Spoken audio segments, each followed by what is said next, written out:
on to the fiction. Probably the most obvious is Haruki Murakami's new novel. This is gorgeous on the outside, but then when you take the dust jacket off, it looks like that. Also, I did notice that the spine, if you look at it, is not so colourful as the rest of it. These spots have been placed very carefully to be on the outside and not on the spine. It also came with stickers, which is pretty cool. I stuck quite a few of them on my cello case. Normally I wouldn't use stickers from something like this, but life's too short and it's brightened up my cello case a little. If you've been following me for a while, this will be no surprise.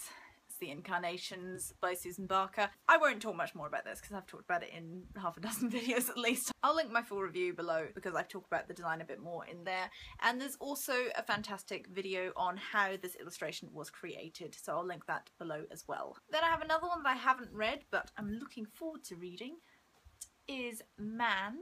I love all the colours, and silhouettes are something that I nearly always love on book covers, but I am intrigued to read this and see how the vegetables, fruit and foliage relate to the story. This book I haven't read either, but it is The Shadow of the Wind. I'm looking forward to reading this because I'm pretty sure that I'm going to love it. This is in the Penguin Drop Caps series, and this is the final in that series, the letter Z, and this is the rather gorgeous illustration on the front. If you don't know, the Penguin Drop Cap series was designed by the letterer Jessica Hische, and they are an A through to Z of authors. I've got the first one here, which is Jane Austen's Pride and Prejudice, and all of them have these lovely spines and go very nicely together.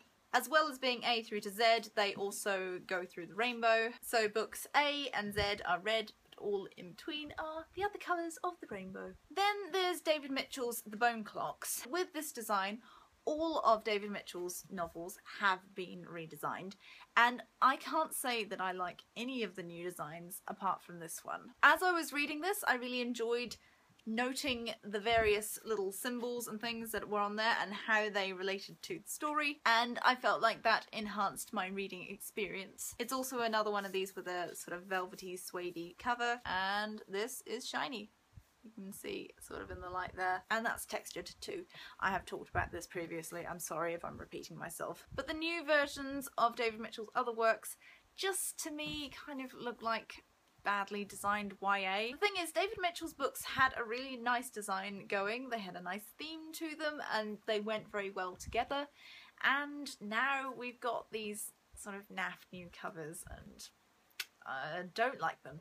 Then there's Ali Smith's How to Be Both. Now at first glance this is not the most exceptional of book designs, but when you read this you see how the image on the front and the image on the back relate to the stories and relate to each other, and it is very clever. Ali Smith is very good at evoking these visuals in the story. Her descriptions of paintings are fantastic, and she also describes this image on the front as well. So it was very satisfying as I was reading to see how that all came together. And finally, not necessarily the best, but one of my favourites is The Strange Library by Haruki Murakami. Now for starters, this cover has got a pocket. You can actually slip things inside that. If you're giving this as a gift, then you could pop a book token in there or something like that. I think that's quite a special thing, and I've never seen that done before on a book cover. Then the end papers are gorgeous. The design of this was put together by Suzanne Dean, and each page has a new illustration, and these illustrations that come from the London Library don't illustrate exactly what's going on in the text, but they do relate to something or other on that page. So on here there's a reference to a big black dog, and you've got a picture of a whole lot of big dogs. And some very unusual looking dogs there too. It's the most fantastic range of styles as well. You've got sort of watercolours like this, old photographs like this, illustrations like this one which looks like an engraving or an etching of some description, and then you've got lovely bright and colourful pages like this where you have paintings of donuts. The American edition of this book was designed by Chip Kidd, and I have it here. This is rather splendid as well. It opens up like this and has these rather creepy things going on. So as you're reading it, you have these flaps on either side, which you could, I suppose, fold over the other side, but you wouldn't want to damage it. And it starts right on that title page There. The images in this are a lot more abstract.